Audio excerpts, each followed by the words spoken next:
dia faly miarabantsika indray a manaraka izao horonantsara izao manohy ilay loha hevitra faharoa isika zay efa nampanentenaina taminao mitoy izany dia ny amin'ny hoe miady amin'ny zavatra ady amin'ny zavatra tsy hita maso ny coronavirus ary mitovy amin'izay ihany koa ny adi-panahy zay iainany zanak'olombelona ka nahatonga ny Paoly apôstôly ny teny nanao hoe fa itsika tsy mitolona amin'ny nofo aman-drà fa ny fanapahana eny amin'ny rivotra dia ny fanahy izay manjaka amin'izao fahamazinana izao. Iarahantsika mijerynay toyn'izany a raha efa nijerentsika ny tapany voalohany tamin'izay natao hoe inona ilay fitaovam-piadiana ny tenen'ny Paoly apôstôly dia ampifandraisitsika amin'ity ady amin'ny tsimokaretina coronavirus ity izany. Raha tsaroantsika dia zao tamin'ny alarobia raiky ambin'ny folo mars no nanambaran'ny firenena mikambana misahana ny fahasalamana fa tafiditra ao anatin'ny valanaretina ny coronavirus. Zany hoe 20 andro lasa zany izay no nanambarana fa tafiditra ao anatin'ny valanaretina izy io. Ary amin'izao fotoana itenenantsika zao dia firenena raha 870 zany hoe 198 no firenena mpikambana ao firenena mikambana dia ny firenena efa tratran'ity tsy mikaretina coronavirus ity indray dia efa mahatratra 204 amin'izao fotoana zany hoe mihoatra lavitra no mpikambana ao firenena mikambana zany ny firenena tratran'ity ty tsy mikaretina coronavirus ity. Zany hoe ny tianambara dia tena zavatoza dia zavatoza maneran-tany ary zay nahatonga ny filoham-pirenena maro nanambara fa ao anatin'ny ady zao tontolo zao ao anatin'ny ady ka nahatonga reny atao hoe état d'urgence ireny état d'urgence sanitaire satria tena ady ity fa ady amin'ny fahasalamana ary izao tontolo zao mihitsy no mahatsiaro voakasika ao anatin'izany. Ary hitantsika tsara fa mivoatra isan'andro ny tarehimarika ny amin'ity coronavirus ity. Raha tsy tenitsika fa ny afaky maro zao dia efa nahatratra 862 234 n'olona mitondra ny tsy mikaretina io maneran-tany ary efa olona 42 404 afaky maly isan'ny olona maty ny tsy mikaretina io ary firenena 204 na 400 no efa misy izany tsy mikaretina izany. Dia raha jerentsika ny folo voalohany ao anatin'izany a dia USA na Amerika no mitondra laharana voalohany amin'izao fotoana. Amerika, Italie, Chine roa zao a tato anatin'ny andro roa zay dia efa dépassé l'Espagne zany hoe Amerika, Italie, Espagne, Chine, Allemagne, Iran, France, Angleterre, Suisse, Pays-Bas zany hoe reo firenena lehibe anisan'ny firenena lehibe maneran-tany no tafiditra ao anatin'ny folo voalohany zay misedra olana amin'ity tsy mikaretina coronavirus ity. Ary ny farany indrindra satria izy hoe 204 no isan'ny firenena mitondra n'ity tsy mikaretina ity dia ny firenena fa 400 na ny 204 dia ny firenena Saint-Vincent Grenadine zay le firenena kely zay tsy tafiditra ao anatin'ny mpikambany firenena mikambana na ny Nations Unies zany. Dia mety anontanytsika hoe aiza ho aiza amin'izany Madagasikara raha fakomaly ny resahana dia tao amin'ny laharana fa 920 na 126e misy any Madagasikara afakomaly zany 126e raha ny tarehimarky ny manam-pahaizana no jerena tao anatin'izay. Dia hitantsika tsara fa ity coronavirus ity isan'andro dia miova foana ny tarehimarky satria miakatra. Raha jerentsika ohatra ny teto Madagasikara dia tao anatin'izay ataontsika hoe 13 andro zay dia niakatra ny tarehimarky. Ity zao mbola tarehimarika omaly ity tarehimarika hitantsika etoty zany hoe me maninona miainga tamin'ny 3 zao efa 59 raha ny tarehimarika androany no ambara zany a ny amin'ity ady amin'ny tsy mikaretina coronavirus ity. Zany hoe raha ny eto Madagasikara zany dia mbola miakatra foana io. Ary zay mahatonga antsika misitona lesona ho fa tany Italia de taditsika tsara fa tamin'ny 3 tamin'ny 20 février tamin'ny 20 février a olona 3 no mitondra ny tsimokaretina tany 2 andro aty ariny zany hoe 2 andro am'izao tsika miteny zao tamin'ny 1er avril zany de 105 792 no voan'io tsimokaretina io ary 12 422 no matin'io tsimokaretina io tao anatin'ny 42 jours zany a miainga tamin'ny olona 3 tamin'ny 20 avril 1er avril 505 105 792 ary nyteto Madagasikara koa izy tsika hoe 13 andro lasa zay niainga tamin'ny 3 ary am'izao fotoana izy a efa 7 inona lesona sotontsika ao anatin'izany mitaremarika de natao ahitana ny firoson'lay valanaretina sy hoe inona ny fepetra tokony atao zany ny antony mahatonga ireny hoe iresahana taremarika ireny ary 105 742 no isan'ny olona mitondra an'io tsimokaretina io ankehitriny de tadidio fa tao anatin'izay nisin'izay valanaretina zay zany a de 2580 isan'andro maneran-tany ny olona no nifindrany io olona 107 isaky ny isan'ora no nifindrany io maneran-tany raha ny taremarika maneran-tany zany no jerena 105 742 atreto de raha tao anatin'izay ny zaraina 4 ora de 2580 isan'andro zany maneran-tany 107 isan'ora zany azay mahatonga antsika hoe tena zava-doso io ary tena miparitaka io ary efa nahita n'ity orona tsara ty isika de nahatsapan'izany hoe enjana be io eto Madagasikara zao efa mandeha lay fifindrana amin'ny resaka cas contact de ny ministère ny fahasalamana de namoaka an'ity hoe raha misy olona ray miara-miaina amin'io tsimokaretina coronavirus io fa lerasera amin'ny olona atao hoe ao anatin'ny 5 andro izy olona 3 fotsiny no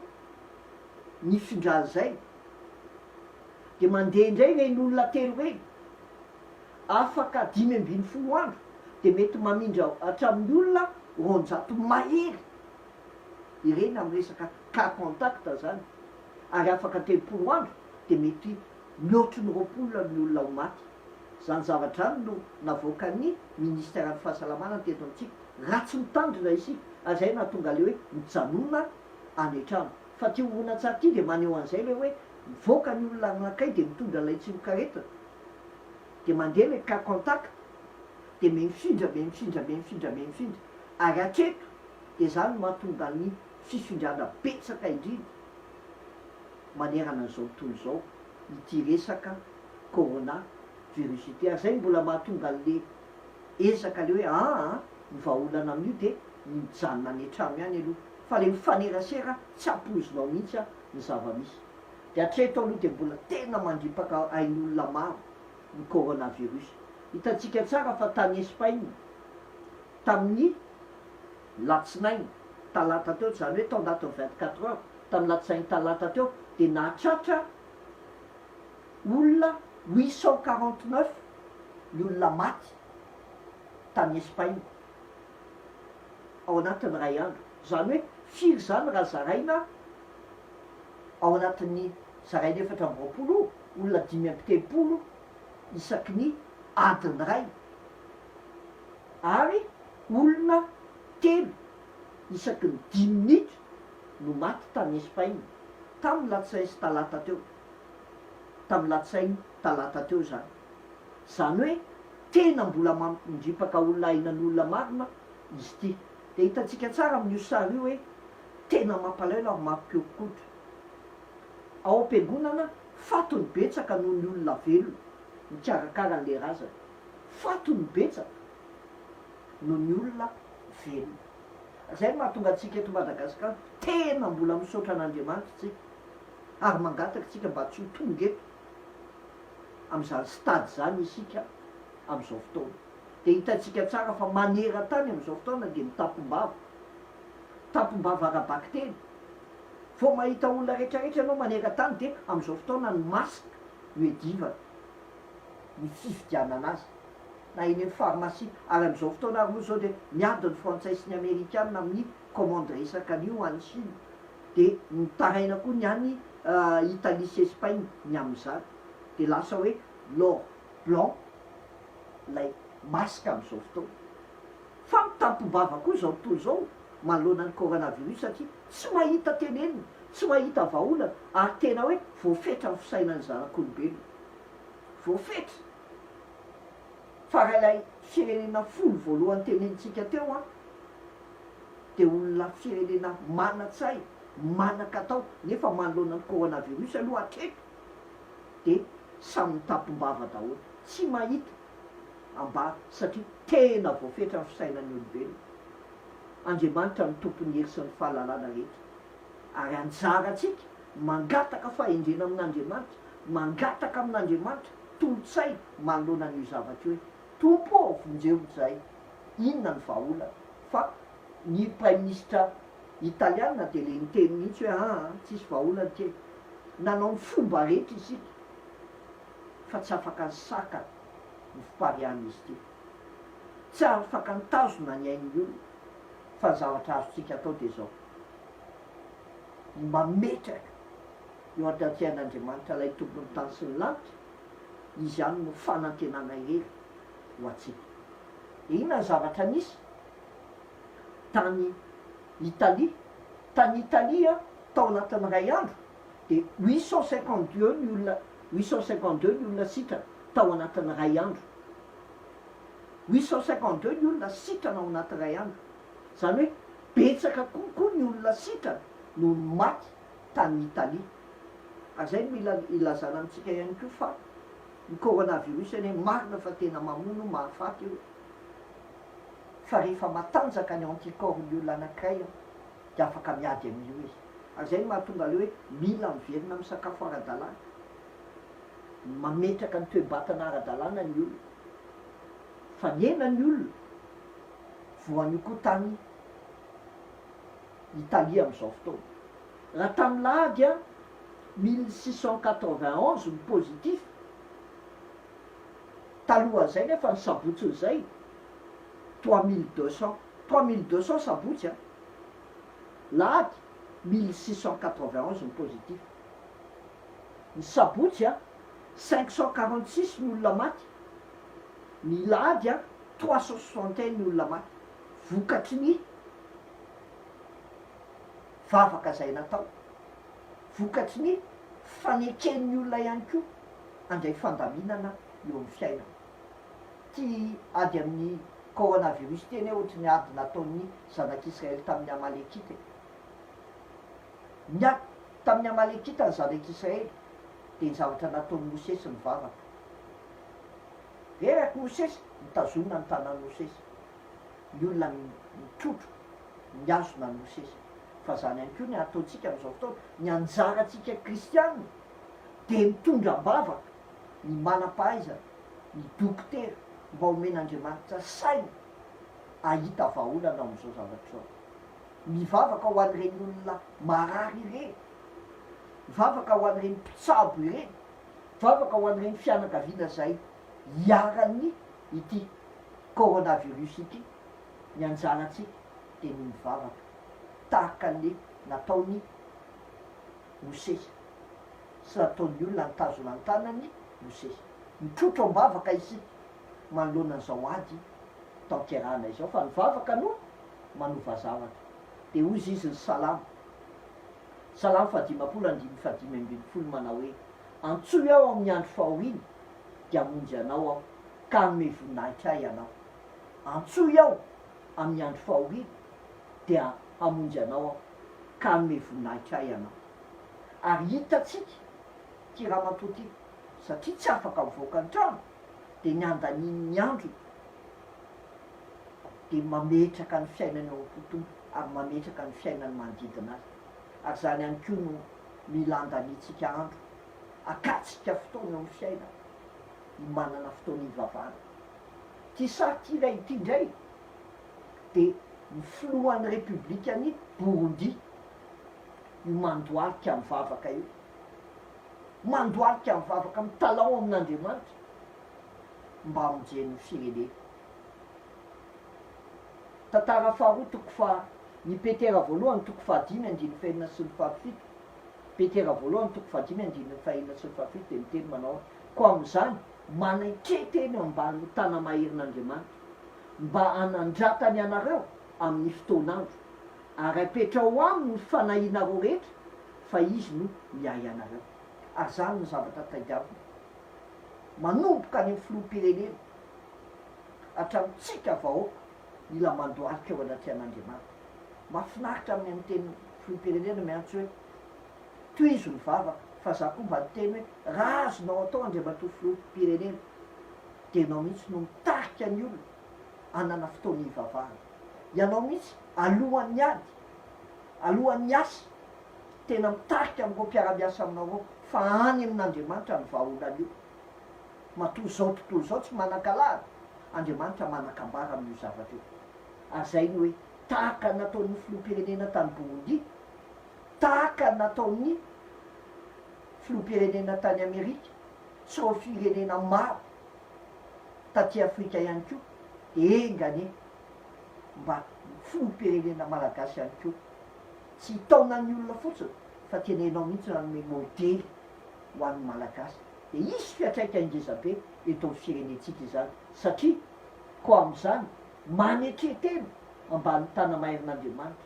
mba hanandratany anareo amin'ny fotoan'andro ary apetrao aminy fanahinareo rehetra fa izy no miay anareo. Tenin'Andriamanitra zany ary marina ho an'izay rehetra miaina an'izany. Ho antsika rehetra ihany koa de fotoana zao etsona fifadikana zoela toko faharoa andiny faharoa ambiny folo koa dia ankehitriny aza hoy Jehova miverena amiko amin'ny fonareo rehetra amin'ny fifadikana sy ny fitomanina ary ny fitaraina. Ko ankehitriny aza hoy Jehova miverena amiko amin'ny fonareo rehetra ary amin'ny fifadikana sy ny fitomanina ary ny fitaraina. Ny tena tanàna kristianina ankehitriny, ny tena firenena kristianina ankehitriny de mametraka ny adiny eo anatrehan'Andriamanitra. Ary misy tanàna mivoaka ny olona manokana fotoana hivavahana de hitanareo tsara fa mielanelana ray metatra samy mandoalika mitaraina eo anatrehan'ny tompo, miombopo eo anatrehan'ny tompo. Azo atao ohatrano zany na de tsy mivoaka ary ianao fa ny zava-dehibe de zao hoe koa ankehitriny ho Jehova miverena amiko amin'ny fonareo rehetra ary fotoana zao hiverenatsika tena kristianina amin'Andriamanitra ary amin'ny fifadikanina sy ny fitomanina ary ny fitaraina. Riavako ny anjaratsika kristianina de mandoalika eo anatrehan'ny tompo manoloana izao zavatra sedrainy maneran-tany ary ny firenetsika izao de eto ambavaka ny firenetsika, eto ambavaka ny mpitondro aoka tsy isika kristianina mihitsy no diso hevitra hiady hevitra sy hifanaratsina hifanenjika eto fa ny anjaratsika de zao hoy ny ten'Andriamanitra tantara faharoa toko fahafito andiny fahatelo ambiny folo sy ny fahaefatra ambiny folo manao hoe koa indro raha mampiantona ny andro aho ka tsy misy ranomorana latsaka na saiko mandany ny tany ny valala na anaterako arety mandrilingana ny olo raha ny olona zay natsona amin'ny anarako no avy anetry tena ka hivavaka sy hitady ny tavako ary hiala amin'ny ratsy fanaony dia iainao any an-danitra aho ka amela ny elinao ary ahasitrana amin'ny taniny aho. Eto ambavaka ny firenetsika tena hiala amin'ny ratsy fanao, tena hitady an'Andriamanitra fa miala amin'ny fombafomba sy miala amin'ny fahazarana. Fa rehefa tena mitodika amin'Andriamanitra ny firenena anankiray de hiteny izy hoe na isy lavo azy zato lava ary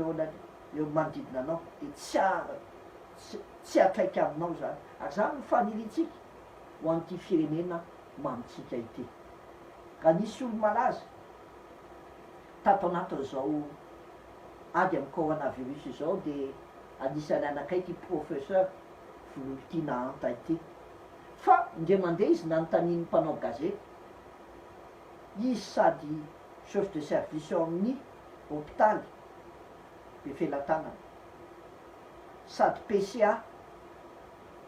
sady doyen ny faculté en médecine, mpitondra teny mpikarakara am'izao ady amin'ny coronavirus izao, mpitsabo-kiaho tena antaniny mpanao gazety izy, ahoana ny fomba andaminanao an'izany rehetrarehetra zany,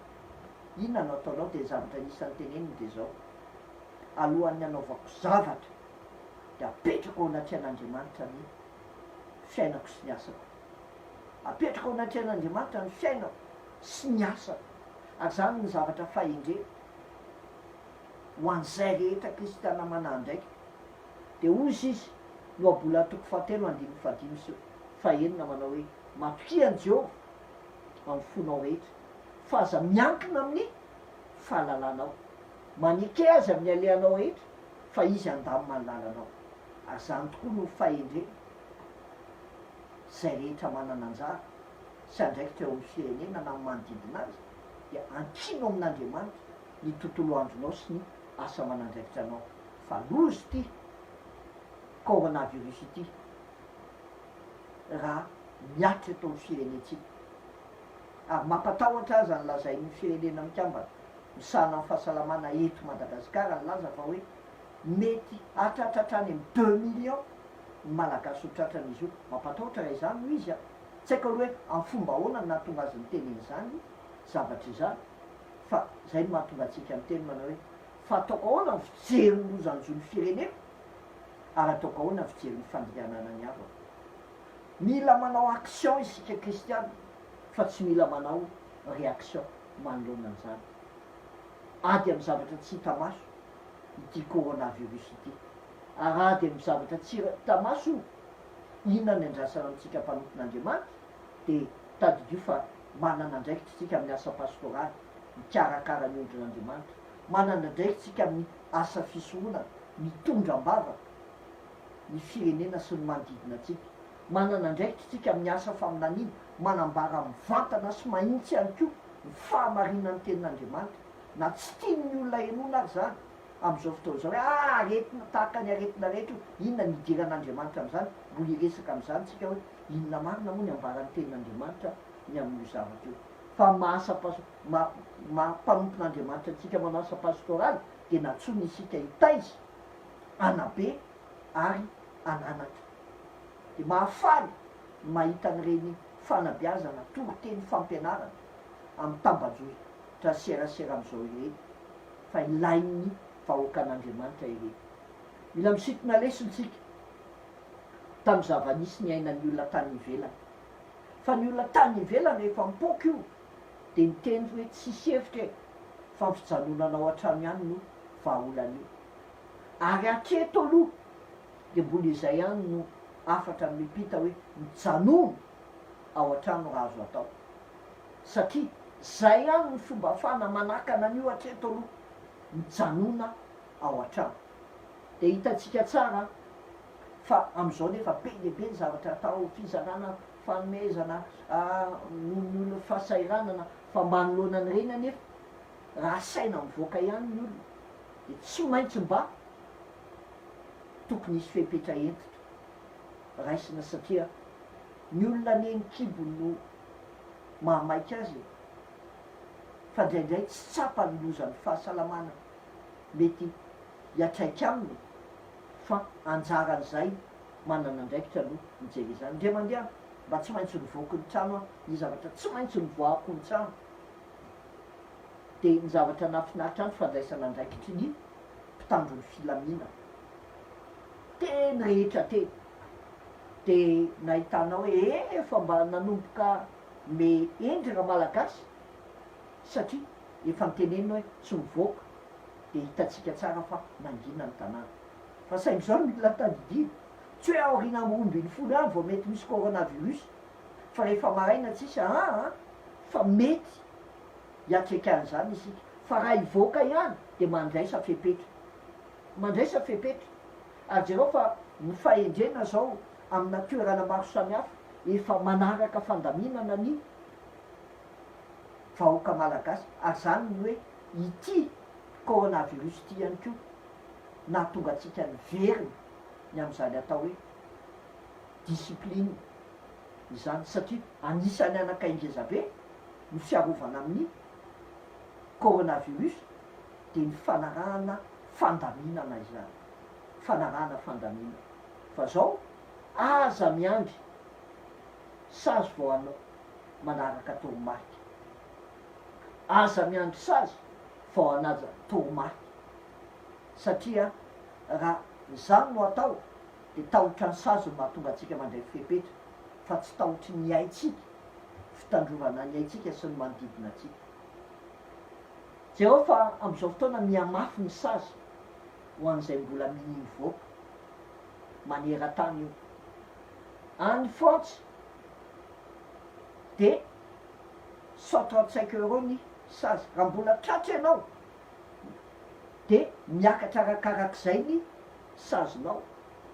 Any Canada ho an'ny olona mpandehandeha raha mbola tratra mivoaka ny trano de mandohatra any amin'ny 750 000 $ canadien volana zany, satria raha tsy atao an'izany ny olona indraindray a tsy mifeteny. Tany Rwanda zay tratra mandehandeha eny de samboriny de ajanonao amin'ny terrain ao amin'ny kianjany be de mijanonao mandritry ny tontolo andro, tsy mahazo mivoaka ao, ariva de asaina mody. De any Inde na nahoana ny tany Inde, satria ny tany Inde a sarotra ny tenenina ny olona tany hoe tsy mahazo mivoaka de mbola mivoaka ihany olo, tsy mahazo manao an'izao mbola manao ihany olo, satria raha misy mponina, raha misy tanàna be mponina indrindra de anisany Inde asarotra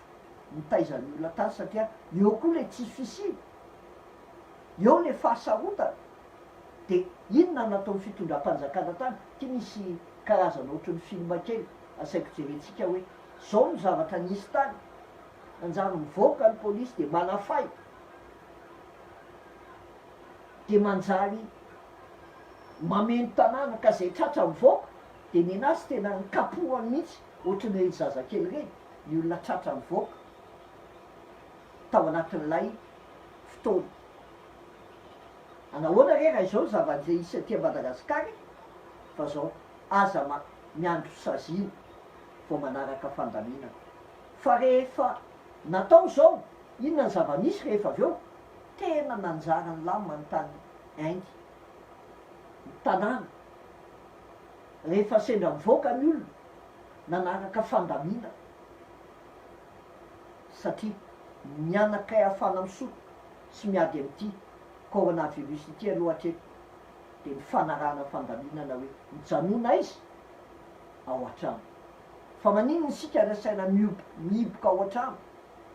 na leo manao le confinement na mihiboka ao an-trano, de zao ny fiobonana ao an-trano a de tahaka ny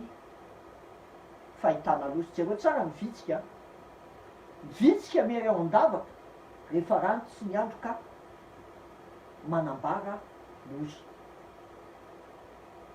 Lasa izy mody satria fantany fa ho faty eo izy raha mbola mijanona eo. Ny tantely, fantatsika tsara ny tantely, misitrika ao anatin'ny akanina izy rehefa manjombona ny andro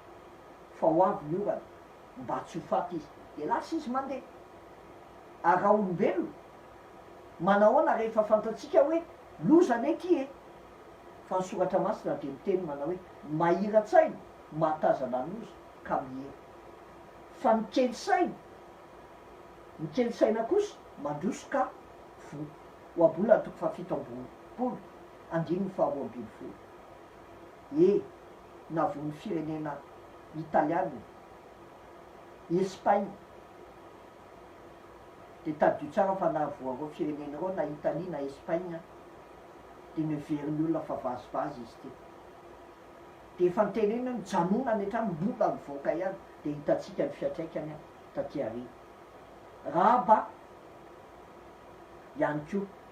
de mihiboka tao an-trano. Rehefa ho avy ny fandrianana ny mponina manodidina azy de nitenenina izy, ozy izy ny Josoa 2:5 ary zay rehetra mivoaka ao ambaravarany tranonao hoe ny ivelany de eo andohany ihany ny rany ary zay tsy anatsiny satria ho faty reny fa zay rehetra mitoetra ao aminao ao trano de eo andohanay ny rano raha tahiny ka misy maninona azy akoho rehefa miditra ao an-trano ny fianakaviany rabo lavitry ny fahafatesana fa raha mivoaka ny ivelany de miara ny fahafatesana ny ankona Noa de hoy Jehova taminy hoy Jehova taminy Noa midira ao anatin'ny sambo fiara ianao mba amin'ny ankonanao rehetra satria niny horipaka ny tety amin'ny manodidina fa Noa nasaina niditra tao fa raha tsy niditra tao koa Noa de anisan'ny olona nanino ripa tao anatin'izany tenin'Andriamanitra de mampirisika ny olona rehefa tonga loza andana miditra any an-trano aloha tana miditra any an-trano aloha isy atoko roa amby enimpolo enina amby roapolo andimy faharoapolo isy 26 20 mandiana rio midiro ao amin'ny efitranonao ary mirindrana varavarana ianao ka miery kely any indray mpimasonondra mandra-pahalasany fahatezerana ndany mijanona ao an-trano aloha fa arakaraky ny ivoan'ny olona ny partany io vao maika elava io fotoana io raha tsy mitandrina isika io zany mijanona ao an-trano de miteza ao rakofany rany Jesosy ny ankonanao ary aza misy mivoaka ao mbaravarany tranonareo avy anareo de mba izany koa ny toe-potsiny ary mba tsisy voaka mitona ambaravarany tranotsika isika rehetra fa miteza ho rakofany ranony tompo misy fiainatsika de inona natao raha tsy maintsy mivoaka ianao de misy fepetry reny hoe aza rehefa mody ianao de aza mikitika zavatra ninina aloha esoro ny kiraronao soloa ny akanjonao de alefa sasana na aza neny amin'ny ainandro aloha de asio boritra kely eo de ampidiro daholo ny zavatra nentinao ny lakile ny poketra ny kitapo de sasao ny tananao diovy ny findayanao solosolomasonao amy rano-tsavony na misy alcool de diovy ny zavatra rehetra nentinao avy any ivelany ary io avy hatrany le masika fa tsy hoe mbola ho ampiasaiko rapitso indray ty de ezao diovina matetika zay eny aminao ro ny toromarika nomen'ny tompon'andraikitry ny fahasalamana ary natao ampitaina amitsika zany io zany raha tsy maintsy hivoaka ny ao de ho tahin'ny tompo anao raha mivoaka ho tahiny ianao raha miditra satria tsy fidiny ianao neny te hivoaka fa ny famindrapon'Andriamanitra ny hiaraka aminao raha tsy maintsy mivoaka ianao de zay no izy hoe mila mijanona ao an-trano fa ny ady amin'ny zavatra tsy hita maso ny coronavirus de jereo any raha ady amin'ny zavatra tsy hita maso oa de ohatran'izao ny fomba nedivan'ny olona azy tany Chine tsy basy ohatry ny basy rehetra na bazoka na blindeny nampiasay fa desinfectena daholo ny tanàna aizany ananatsika zavatra tahaka izao fa aleo misoroka toy zay mitsabo fa Chine aza nanana ny enti-manana rehetra jereo ny mbola fiatraikana teo amin'ny fiainan'ny firenena fa isika ny fahendrena no ananatsika de ny fahendrena mihoatra lavitra noho ny fitaovana na ny fanafody manoloana ny coronavirus fahendrena amy zavatra zay atao fahendrena amy zavatra andraisana fanapahan-kevy zany no mila tsarovatsika de ny coronavirus ady amy fahavalo tsy hita maso ary ady amy fahavalo tsy hita maso oa ka na ny fitaovam-piadiana aza de nanino miova ka le fandraisana température ohatrany lasa ohatry ny basy ohatry ny lasa pistolet zany de sasany ary ohatry ny tifitra mihitsy miaraka am'le izy am'izao de misy zavatra mba mampime any kosa rehefa am'ty pary coronavirus ity olona mandeha metsena jereo lele sary mitahotra de indraindray manao tsy fanao de mampimeny mahita an'le olona ray any eo ambony moto fa raha mitaingina tokony isiny elanela ray metatra de jereo ny ataon'ny sasany natao imezany reny ao anatao zao fa rehefa tsy afaka mivoaka ny trano ihany ony e de alao ny trano mihitsy mahavoaka aza hitako nyzany fa ity tsy zavatra mampimety fa tena mampieritreritra ary mila fanabeazana tsy hoe le zavatra no atao mielanelana ray metatra fa ny olona mila maka elanelana ray metatra marina fa mafana ny andro de hoe mialoka any daholo fa zavatra osa tsisy dika an'le izy ty maka température le lavitra be le olona aloha mitifitra an'le izy fa mbola mila fanabeazana be any ko isy manoloana ty tsy mikaretina coronavirus ity inona ary no ambaratsika am'ty androany ty indray raha toizana le izy hoe tahaka miady amy tsita maso ihany ko miadiny kristiana ka nahatonga ampolony teny hoe raiso avokoa ny inona fiadin'andriamanitra rehetra satria manino isika tsy mitolona amin'ny nofo aman-drah fa fanapahana sy ny fanjakana sy ny mpanjaka an'izao fahamaizina zao de amy fanahy ratsy eny amin'ny rivotra de tahaka an'izany ihany ko de mila mitafy ny fiadin'andriamanitra isika tafy avokoa ny fiadin'andriamanitra mba azonareo hifatra manoloana ny fanambolen'ny devoly ary ao anatin'ilay tontolo isin'ny tsy mikaretina coronavirus de belibe ny fanangolen'ny devoly ataony amitsika tahotra tebiteby fifankahalana fitsikerana fitiavatena be de be ny fanangolen'ny devoly ataony mitonga ao toetsain'ny kristiana de nanoratra paoly fony izy migadra tany roma zany hoe naninona koa izy tratry ny confinement koa izy tsy afaka mivoaka de tao izy rehefa tratry ny fiborona tao izy tao izy nanoratra ny epistiliny efesiana de tao izy nampaherin'ny olona fara mahery zao mito fa na dia ao anatin'ny fioborona ary tsika mbola afaka mifampahery tahaka nataon'ny paoly de hoy paoly tafio avokoa ny fiadin'andriamanitra rehetra mba azonareo hifatra amin'ny fanangolen'ny devoly inona ro fitaovam-piadina de fa resantsika tamin'ny tapany voalohany hoe fomba fisaina sy ny fomba fiainana inona ny fomba fiainana tokony ananatsika mandeha amin'ny fahamarina mandeha amin'ny rarina ary mandeha amin'ny fihavana ro ny fomba fiainana mila ananatsika inona ny fomba fisaina tokony ananatsika fisaina manana finoana fisaina mahatoko ny famonjen'andriamanitra fisaina volavolain'ny tenin'andriamanitra ro ny fomba fisaina de nitenenitsika tamin'iny hoe syky ny fahamarinana ny valahanareo ary ao anaty adiny coronavirus de mila miaina n'zany atao hoe fahamarinana isika ary mila mifampitaiza ho amin'ny fahamarina ao anatin'ny fiaina fiarahamonina ao anivon'ny tokantrano syky ny fahamarina amin'ny valahanareo fa misy mananga oatra mampiakatra vidim-piainana mividy netana fa mila mifampitaiza mandeha amin'ny fahamarina misy mizara fanomezana asa aloha ny fahamarinana izy ty fa mizara fanomezana de menaka atsasaky ny fefany sy vary roa kapoka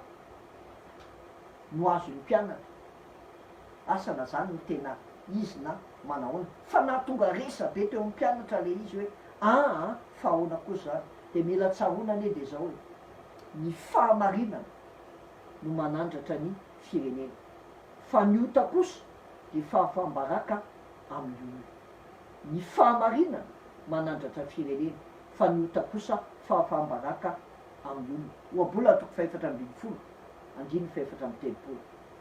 vanim-potoana fisinina olana matetika de misy manararoatra ny fahorian'ny hafa ny falinona anangonany arety fa ho atsika kristianina sikiny fahamarinana ny valahanareo de ny faharoa manino mitafiny rariny io fiarovatratra mila miezaka manao ny rariny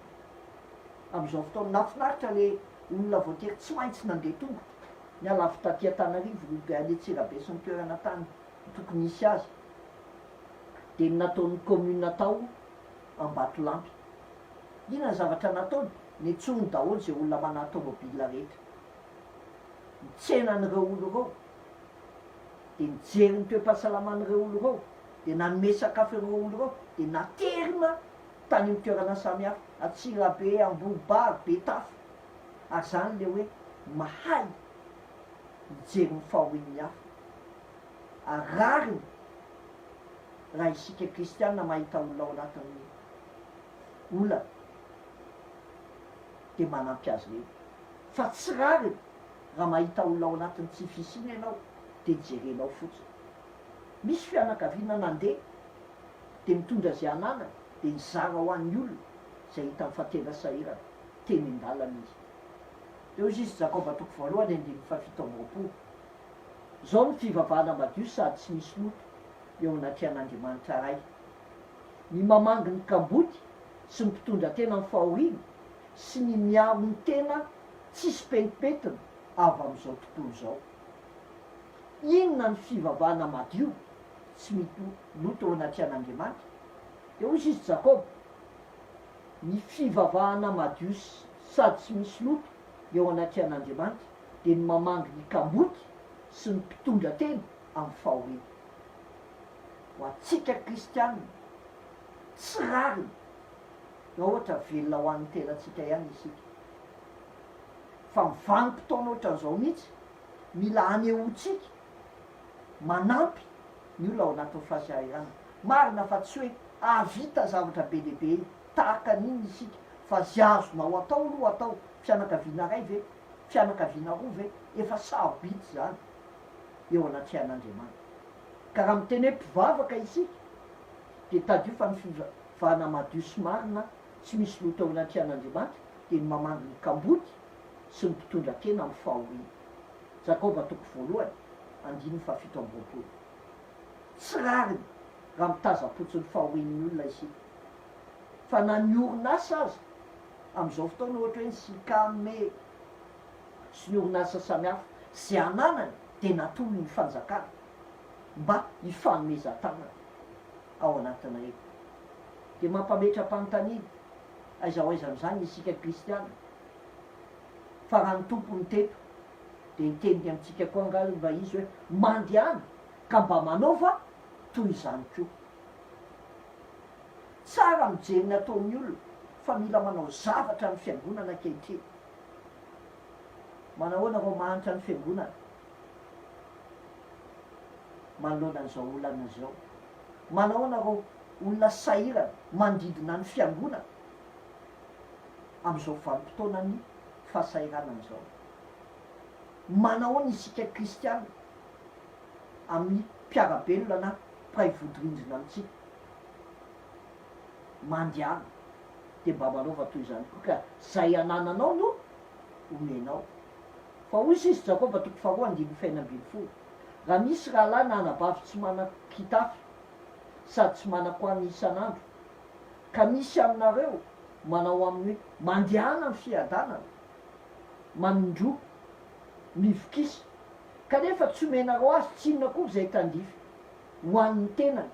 inona no ny soa azonareo am'izany inona ny soa azonareo am'izany tsy ampy fotsiny manao hoe fiadanana e tahin'ny tompo hoe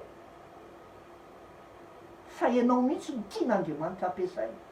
ny fitahina ho azy ianao mihitsy ny tian'Andriamanitra ampiasaina hitondra fiadanana ho an'ireny olo reny mila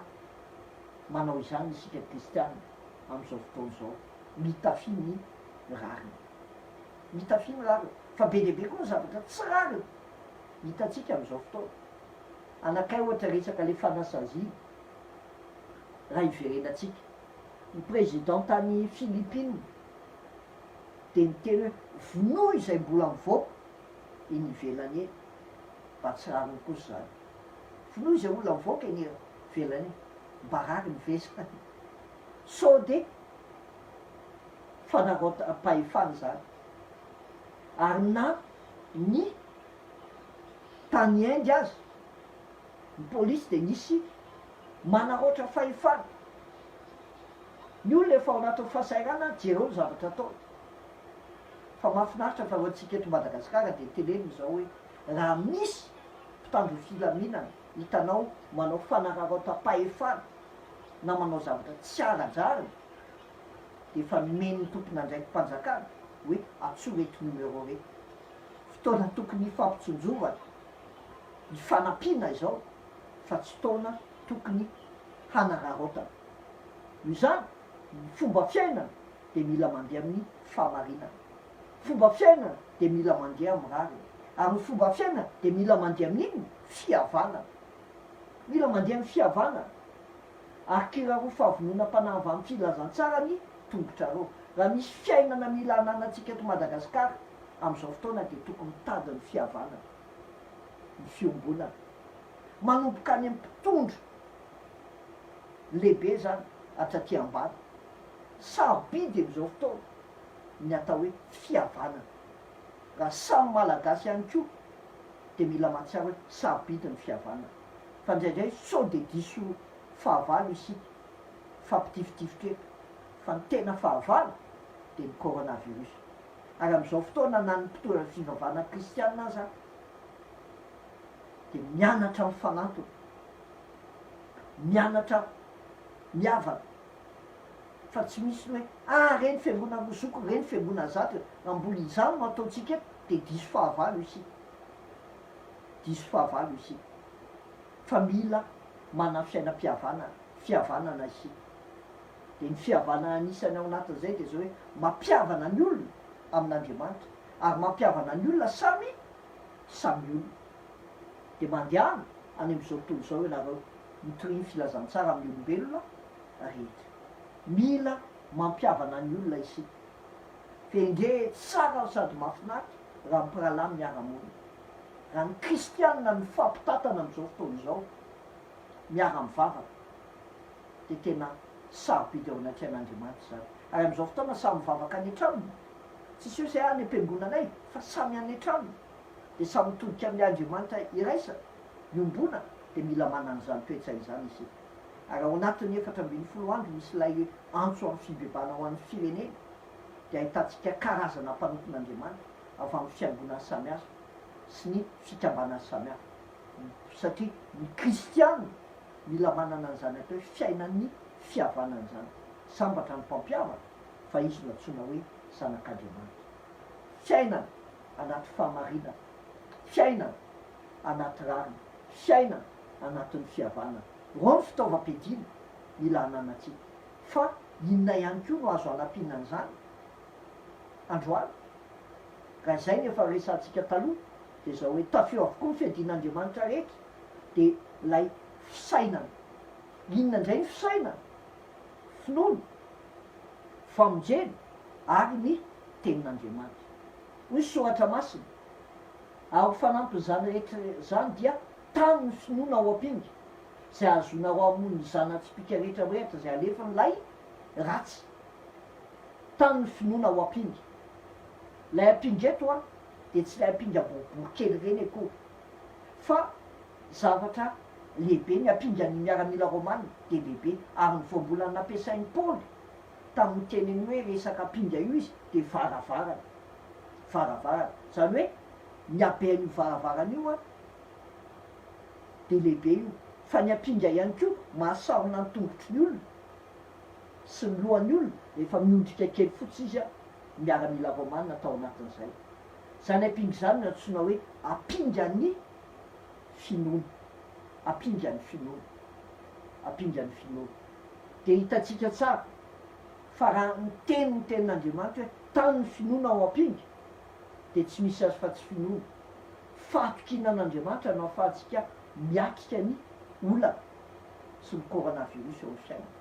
ny finoana nahafahanao miakika an'io satria ao anatin'izao be lehibe no mataotry ny faty, be lehibe no manany hoe inona no anay, inona no tafinay, fa mila miakatra ny finoana. Isy any ve ny fanafody amin'io? Satana manam-paikady lehibe izy anafiana atsika, de raha am'ireny paikady anaovany devoly reny a mitahotra, ampitahono ny zanak'olombelona am'izao fotoana. Ary zay le zana-tsipika alefa ny devoly, fa tany ny finoana ao ampingy ahafahana miaro am'ireny, de ny tenin'Andriamanitra de manonteny antsika aza matahotra. Fa ny devoly de mametraka ny teniny manao hoe tena miaro anao tokoa ve Andriamanitra? Tena miaro ny olona izy. Tena miteny tokoa ve Andriamanitra fa tsy andao anao na afoy anao mihitsy? Tena ny teniny zany izy, fa ny devoly no manozongozona ny finoanao mizany. Tena mino ve anao fa Andriamanitra rainao mikarakara anao? Tena mino izany isika. Fa ny zanako sy asan-tanako izy nitompy de aoka ho adidika, fa zany ny zana-tsipika alefa amin'ny devoly eo amin'ny fiainatsika. De zao mitompy rehefa nandeha teny ambony rano de natahotra ny mpianana, de zao ny zavatra nyteneny: nahoana ny saritahotra ianareo, mbola tsy manam-pinoana va ianareo? Rehefa nandonja ny sambo kely de niteneny: nahoana ny saritahotra ianareo, tsy mbola manam-pinoana va ianareo? Manonja tokoa ny fiainan'izao tontolo zao am'izao fotoana. Fa aiza ny finoantsika? Aiza ny finoantsika? Fa mila solona finoana, mitahotra, mitahotra sovoan'io arety io, mitahotra io faty, mitahotra anahoana ny asa, mitahotra inona no hanina, esolo mitahotra ao. Ry olo nosafo izy le zay, ario ny tahotra ao, ry olo nosafo. Tano ny finoana ho ampiny. Io zany raiso ny fahamarinan'ny tenin'Andriamanitra. Matio toko faina andiny fadimy amby roapolo. Ary noho izany de lazaiko aminareo hoe aza manany ainareo, de zay hoaninareo na zay isotronareo, na ny tenanareo de zay ho tafinareo. Aza mana, ary zany ny tenin'ny tompo amitsika. Aza matahotra, aza mana. Mananjanaka ianao, mambola ao dada sy neny, tsy manazy hoaniny izy, tsy manazy momba azy izy, fa fantany fa ray aman-dreny mikarakara azy. Fa manoatra lavitra noho izany Andriamanitra rainao, mahitanao izy, afaka mikarakaranao izy. Noho izany aza matahotra, akaro ny finoana. Tadiditsika Petera rehefa nandeha teny ambony rano ny tompo de izy hoe za koa mba hoeny aminao. De rehefa nandeha Petera de miletika izy. De inona nataon'ny tompo? Matio toko faefatra ambin'ny folo, andiny faraika amby telopolo. Ary naninitra ny tanana niaraka tam'izay Jesosy de nandray azy ka nanao taminy hoe mikely finoana, nahoana ny ahanahana ianao, mikely finoana, nahoana ny ahanahana ianao. Aza varina mitodika ny tafio-drivotra atsimo sy avaratsy e, iletika ao ianao, fa ndao hibanjina an' Jesosy, lay tompony finoantsika, fa io no mampiakatra ny fiadananao amitsika rehefa miakatra ny finoantsika. Kristianina mandresy manoloana ny ady-piaina, tafio ny fiadin'Andriamanitra. Fiadin'Andriamanitra, inona ny fiadin'Andriamanitra amin'ny fomba fisaina voalohany? Matanjaka ve ny finoako? Manahoana ny finoako? Fitaova ny fomba fisainana faharoa, manahoana ny famonjena eo amin'ny fiainana. Fa hoy Paoly, Efesiana toko fahaenina andiny fafito ambin'ny folo, araiso ny famonjena ho fiarovan-doha. Raiso ny famonjena ho fiarovan-doha. Ny famonjena ho fiarovan-doha de zao: fiarovatratra miaro ny fo, ny fiarovan-doha miaro ny fieritreretana. Ary ny fieritreretana lay tena toerana idimin'ny fifandonana eo amin'ny devoly sy ny kristiana. Fa zao no mila tadidina, raiso ny famonjena ho fiarovan-doha. De inona ny tiana lazaina am'izany? De zao: ny famonjena ny fiarovan-doha de famonjena zay nomen'Andriamanitra atsika mamaim-polo. Ny famonjena nomen'Andriamanitra anao de maimai-polo ary mila masaka am'izany ny fomba fisainanao novonjen'Andriamanitra ianao ho amin'ny fiainana mandrakizay fa vomaika avy fiainay ty an-tany ve fa ny famonjena ho fiarovan-doha de mampahatsiaro atsika ny famonjena ataon'Andriamanitra atsika am'izay rehetra ady atrehatsika ninina ady atrehanao de ny famonjenanao de avy amin'Andriamanitra ka atao am'le fisainana mihitsy ny mila amboarina mamonjy avy Andriamanitra tena afaka manampy avy Andriamanitra raha kristianina ianao de avy aleo ny fanahy fahamarinan'ny famonjena andrakotra ny fomba fisainanao tahaka ny fiarovan-doha arovo fisainanao zay mampiady-tsainanao io fa akaro ny famonjenao azono ny famonjena men'Andriamanitra anao de tahaka ny zanak'Israely rehefa andeha anao fivahiniana masina ho an'ny Jerosalema izy de mandeha any an-dalana any anaty any kebakeba tany any na nelanelan'ny vato tendrombohitra any izy fa mandeha any izy de mijery raha misy manafikety moa zao de raha ahoana moa zao raha ahoana moa zao raha misy loza manjo de zao nataon'ny mpanao salamo hoe manompo ny masoko amin'ny tendrombohitra avy aiza ny famonjena de avy amin'ny Jehova mpanao ny lanitra sy ny tany salamo fa raiky amby roapolo amby zato andiny faharoa manompo ny masoko amin'ny tendrombohitra aho avy aiza ny famonjena de avy amin'ny Jehova mpanao ny lanitra sy ny tany manoloana zao zavatra trehan'izao tontolo zao tady dio kristiana fa Andriamanitra ampanjina avy aiza ny famonjena atsika avy amin'Andriamanitra Jehova mpanao ny lanitra sy ny tany ny famonjena atsika kristiana mandresy manoloana ny ady-piainana mitafy lay fitafiana inona lay fitafiana inona lay fitaovam-piadiana lay fitaovam-piadiana de zao hoe finoana famonjena ary inona ny fomba fisainana fara ny tenin'Andriamanitra raiso ny tenin'Andriamanitra ho sabatry ny fanahy raiso ny tenin'Andriamanitra ho sabatry ny fanahy io ny fiadiana farany men'Andriamanitra ny sabatra fitaovana rehetra nomeny teo a fitaovana fiarovana daholo fa ny sabatra rery no fitaovana manino hanafia arme d'attaque fa ny akoatran'izay arme de défense daholo de ny sabatra zay tao an-tsain'ny Paoly tamin'io de tsy le sabatra lava be reny fa sabatra fohy satria zay nen'le miaramila mpiambina tamin'ny fonja sabatra fohy zany hoe afahana manao ady corps à corps lay izy manoloana ny adinao manokana ihany koa zany fantatsika fa ny sabatra de fitaovam-piadiana amelesana ny tenin'Andriamanitra koa no hoe mamely ny asany devoly ao anatin'izao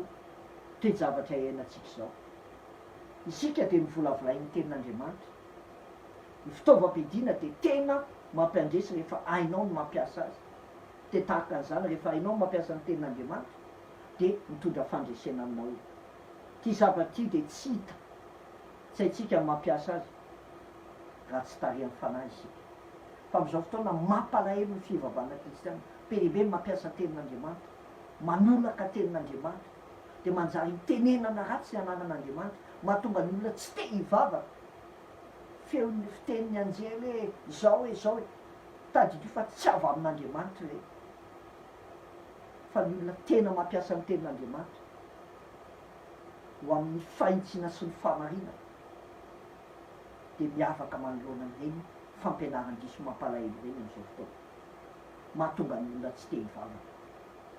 ny fanahy rery no afaka manindro hatrany anatin'ny fon'ny olombelona satria mba ranitra tahaka ny sabatra roa alela ny tenin'Andriamanitra hoy ny Hebreo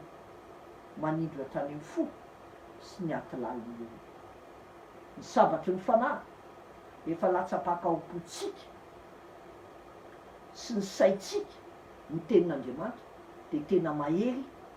sy miona tsara isika ny kristianina tsy manana tenin'Andriamanitra de moa resy am'izao fiainana zao tena mora resy am'izao fiainana zao fa ny olona manana tenin'Andriamanitra de mahery am'izao fotoana zao zay ho tsara matotoko faefatra rehefa nalainy devoly fanahy ny tompo de namaniny azy de tenin'Andriamanitra raha zanak'Andriamanitra ianao de midina any ambany misaoty any ambany any fa andefa ny anjeliny Andriamanitra hitaty ianao fa diny tompo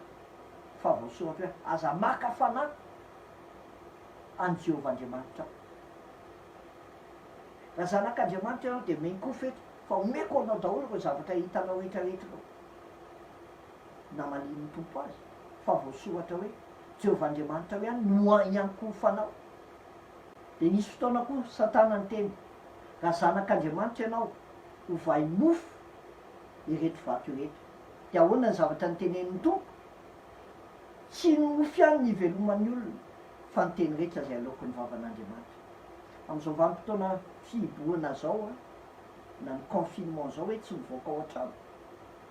de mba tena vokokoa ve ny fanahinao matetisika efa niasa sy ohatr' zany mianatra de hoe tsy manam-potoana firy makina baiboly fa zao tsika mijanona ao an-trano tena vokiso ny fanahinao satria raiso ny tenin'Andriamanitra misabatry ny fanahy feno tenin'Andriamanitra ny fiainanao fahazavarina amin'ny zavatra mandoto fo tsy mampandroso hoe io zany raiso ny tenin'Andriamanitra misabatry ny fanahy fa rehefa manana tenin'Andriamanitra isika de iny noetitsika miatrika ny fiaina satria ny tenin'Andriamanitra de marina mandrakariva ho an'izay milo izany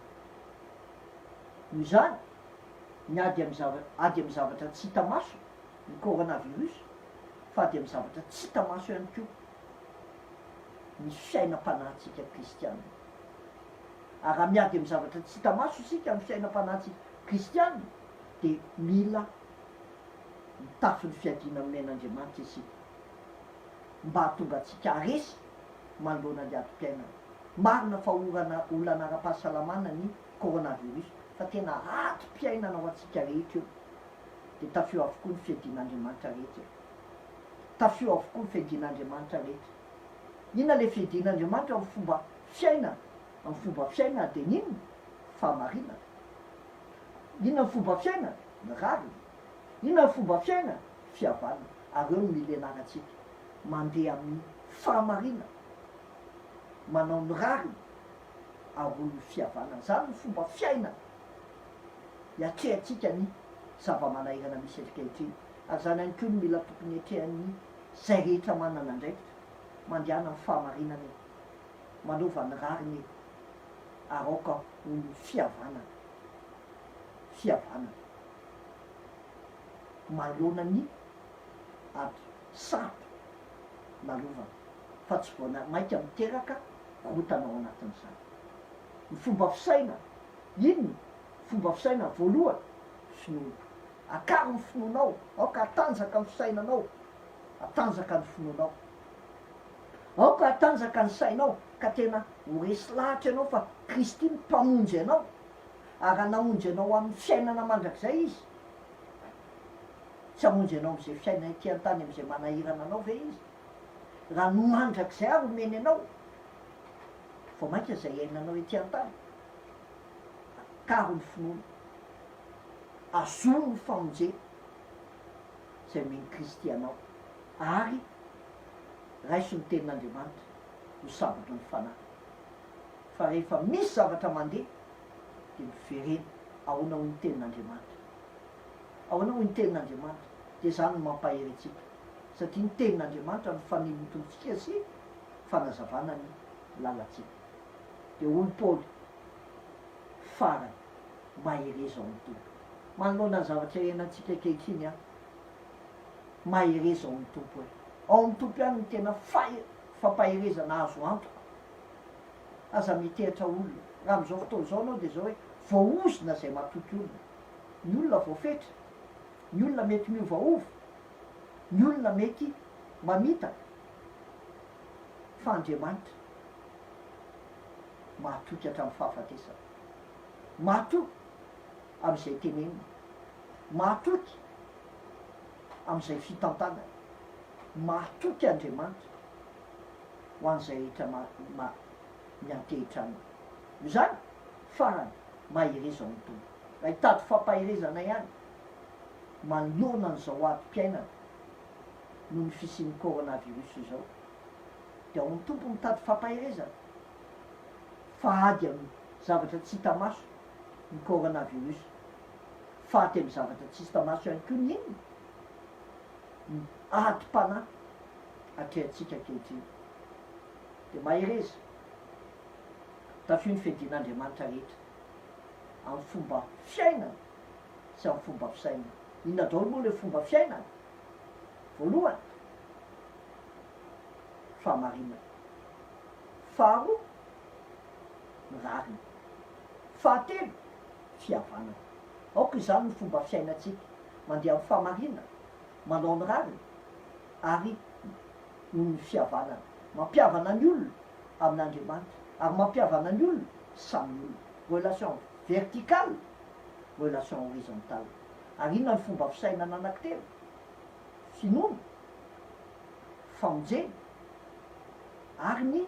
tenin'Andriamanitra. Reo nataovy mamolavola ny sainao, fomba fisaina, akaro ny finoana. Azony ny famonjena, meteza mitarihy ny tenin'Andriamanitra, ary volavolainy tenin'Andriamanitra ny fomba fisainana. De mahereza ao amin'ny tompo, fa ao ihany ny herin'ny faherezana ilaitsika manoloana izao. Vavaky sika, saorana ianao Andriamanitra nanome anay fotoana afaka nijery izay zavatra zay indray, ampaherezo izay manoloana ny ady-piainana trehanay tsiraray avy. Samy mana ny adinay izay manoloana izao fiparihan'ny coronavirus maneran-tany izao, ary manantanina ny firenenay. Fa mivavaka izay Jehovah, arovo ny firenenay, apio ny mpitondro ho fenona fahendrena sy fahatokinanao amin'ny zavatra rehetra zay atao. Meo faisapo faisan-tsaina ny malagasy hiatrika izao ady iombonana izao, ary apio ny isa-tokantrano mba hanana fotoana tena hitodika aminao, ka zay rehetra mitodika aminao aza vela isy angay ay tompo. Satria anao no miteny hoe raha katsahanareo ny fonareo marina tokoa de ho hitanareo. Tsonjovo ny olonao, tsonjovo ny olonao amin'ny lafim-piainany rehetra, na amin'ny fivelomana, na amin'ny toe-polo, na amin'ny toe-tsaina. Vonjeo ny olonao Jesosy, zay rehetra mitodika aminao any,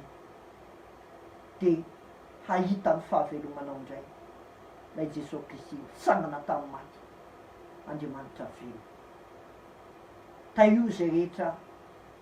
manana olana ara-pahasalamana vokatry ny coronavirus, na nanana fianakavianao anatin'izany, miady saina naiza misy azy, arovo reny, tehirizo reny, hampaherezo ireny, ary enao no mahay manasitra ao anatin'ny aretina rehetra ihany koa. Fa zao tompo, meo antoka ny famonjena zay rehetra mitodika aminao, ary manoloana ny fahafatesana de ataovy tsapany tsiraray avy, fa efa resinao zany. Misaotra raha afaka mametraka ny fiainana eo am-pelantananao zay. Misaotra Jesosy tompo, mahatoky anao zay, fa velona ny Andriamanitra. Amen. De zay indray no fandarany iarahanareo tamin'ny namareo Camille Rafalimanana tamin'ny Camille ty, ary manome fanontona antsika amanaraka indray resantsika hoe anisan'ny asa andrasan'Andriamanitra, ampanompon'Andriamanitra koa dia manao asa fisoroana ny amin'ny resaka vavaka ahoana ny fiainam-bavaka manoloana amin'izao fotoana izao. Ny asa andrasan'Andriamanitra amin'ny mpanompon'Andriamanitra koa amin'izao fotoana dia ny asa faminaniana, manambara ny fahamarinan'ny tenin'Andriamanitra, manambara ny ho avy araka ny zavatra nambara ny tenin'Andriamanitra, ary manoloana ny coronavirus io misy zavatra tian'Andriamanitra lazaina antsika amin'io. Dia manaraka indray tsika resaka izany, fiadanan'ny tompo aminao, tafio fiadin'Andriamanitra rehetra na amin'ny fomba fisaina na amin'ny fomba fiaina. Mahereza ao ny tompo.